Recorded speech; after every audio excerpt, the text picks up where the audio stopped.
বিশ্ববিদ্যালয়ে আমার এক দুষ্ট বন্ধু ছিল, আমির হামজা, ওয়াজ করো এ দেশে যে কায়দায় ডিজিটাল হচ্ছে পায়খানাও নিরাপদে নেই। এত দুষ্ট, ঢাকায় যাচ্ছে নরমাল কোচে ছুটি, হঠাৎ ওর পেটে গন্ডগোল। ডাক দিয়ে বলে, ড্রাইভার সাহেব গাড়ি থামান, আমি নেমে যাব। ড্রাইভার বলছে, না, এই গাড়ি থামবে না, তোমার যদি বেশি অসুবিধা হয় তো পেছনে বসে বসে আল্লাহ আল্লাহ করো। বলছে, পেটে আমার গন্ডগোলে কি আল্লাহ আল্লাহ থামে? পেছনে যে দেখছে কয়েকটা সিট খালি পড়ে আছে পেছনে। কন্ট্রাক্টরকে বলছে, ভাই একটা পলিথিন দেন, বমি করবো।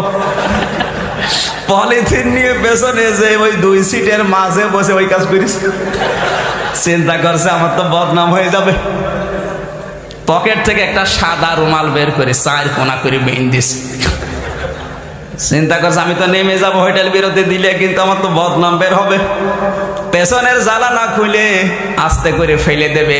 হঠাৎ পেছনে তাকিয়ে দেখে আসছে মোটরসাইকেলওয়ালা। পড়বে কি পড়বে মোটরসাইকেলের সামনে। মোটরসাইকেলওয়ালা চিন্তা করছে, বাস থেকে সাদা রুমালে থপ করে পড়লো কি? এই রুমাল যখন নতুন, ভেতরের জিনিস মনে হয় নতুনই হবে। ভেতরের জিনিস কি নতুন?